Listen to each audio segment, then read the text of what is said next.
In the United States of America, slavery was officially abolished in 1865, but in reality, it is far from over. Human trafficking is one of the top criminal enterprises in the world, generating around $150 billion annually. It is second only to drug trafficking and is considered a form of modern-day slavery. Cases have been reported in all 50 states in America and in nearly every country. But what is human trafficking? There are two different kinds. There's sex trafficking, where typically women and girls, but also sometimes men, are recruited and exploited sexually. And then there's labor trafficking, where people are recruited and forced into involuntary servitude. For the victims of trafficking, it is an unforgettable hell that they can only hope to escape from alive. And perhaps not that surprisingly, the state of Florida had the third highest reports of cases of human trafficking in 2017. And our very own Jacksonville, Florida is one of the top destinations for traffickers to move and exploit their victims. Florida is one of the top states for human trafficking in the nation because of transient population. It's a port. There are ports all over. I mean, it's a peninsula. So you have, starting here in Jacksonville, you have a port. You go all the way down the coast. Miami's a huge port. And then you go onto the Gulf Coast, and Tampa is as a port. There's ports all through here. So there's that. Multiple interstates crisscross. Right here in the middle of town, you have I-10 and I-95 intersect. Two major, which when I was in narcotics, we used to refer to it's a drug artery, because drugs and money were going both ways every day through our town. But also, people are going through our town both ways. Now we understand what human trafficking is. But who are the victims? The most vulnerable are women and children, because typically people are trafficked and forced into prostitution. The girls that are rescued come from all walks of life. It's not just poor kids, it's not just black kids, there are from every race, color, and creed and family life. You have ones from broken families, and you have victims from a strong family, mother, father, no problems, both educated and employed. Human trafficking victims scale the spectrum when it comes to people, where they come from, who they are. So once a trafficker identifies their victim, the game begins.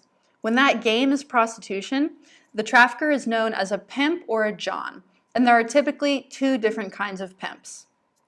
The Romeo Pimp gains control using mental and emotional manipulation. They usually start out showering the victim with praise, gifts, attention, basically making the victim feel like they need their trafficker and creating this strong sense of attachment. And then once the recruitment phase is over and the female or the victim believes that the pimp is their boyfriend and that their pimp loves them, that's when typically the violence begins. So the guerrilla pimp controls completely using physical violence. A good example of a guerrilla pimp is a man named Ulysses Dixon, who was actually arrested in 2017 in Jacksonville on human trafficking charges. He is a complete animal. He beat, raped, and tased his victims as punishment. And when the girls wouldn't do what he said, or they didn't make enough money for that day, he would strip them naked and make them stand in a corner and tase them repeatedly without letting them sit down. He would often make them stand there for hours without food or rest or water. Animals don't even do this to each other. Only human beings do this to each other. So I really, savage, who would treat another human being like this? The beatings, the rapings, the tasing, the mental anguish, stand naked in the corner like a child. And, if you make a sound, you're tased and beaten. And it's just what he put them through. And really, we got lucky getting him. But again, 5 years ago, we probably wouldn't have gotten him. We would have made the case on her and been done. Let's move on to the next one. Let's get another one. But they don't anymore. They pay more attention. They see what's around. They try to go further than just the prostitution case on the street. So that, yes, the violence that he brought was horrific. and that we're able to stop that. But unfortunately, there's a lot out there like Dixon. As much as many of us would probably not like to admit it, social media and advances in internet and technology have made it that much easier for traffickers to find and manipulate their victims. Some of the sites that we use every day, Craigslist, Instagram, Facebook, and Backpage, all broadcast our personal moments and our feelings and even our locations to the world. It really just makes it that much easier for traffickers to manipulate their victims. The pimps and traffickers almost universally now go online, and that's how the prostitution is solicited. It's online. Craigslist, you can get it on Craigslist. You can buy a television on Craigslist. You can buy a person on Craigslist. Everything is there. The Backpage is a big one. Fortunately, law enforcement in Jacksonville has actually had some successes in 2017. 54 arrests were made related to human trafficking, and 8 federal indictments were handed down.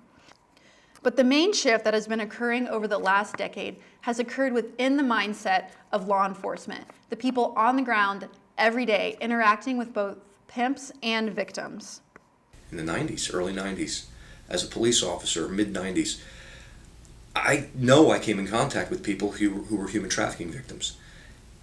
Never knew what it was. Police never knew what it was. A prostitute was a hooker, was a whore. That was a streetwalker. Whatever moniker we threw on them or what society threw on them, that's what it was. And it was a suspect. That was the thing. They were suspects. It was no rescuing them. It was arresting them. And that they were back out there in a couple days, it didn't matter because you're just going to arrest them again. And yes, was it a revolving door? Yes, we knew it was a revolving door, but we didn't care. Because it got them off the street for a little while, made the people happy, made the bosses happy, and they came off our backs. Labor trafficking, which is also another side of human trafficking. I know 2 or 3 occasions I went to a home that was a home for human trafficking victims. And I walked in there and I'm like, it's like a military barracks. Had no idea what it was. So I've been seeing it my entire career. It's only up until very recently where have been combating it correctly. Fortunately for human trafficking victims everywhere, our society has begun to show a significant shift away from a victim-blaming attitude. With movements like #MeToo and law enforcement officers like Lieutenant Boyer, who are working hard to change the mindset within law enforcement to see these people as victims and not as whores, there is a chance for there to be less human trafficking in the future. Part 2 in our Jacksonville Human Trafficking Survivor series is coming soon, featuring a moving story of an actual human trafficking survivor. Please comment and share this video to raise awareness about the problem of human trafficking. Catherine Lewin signing off.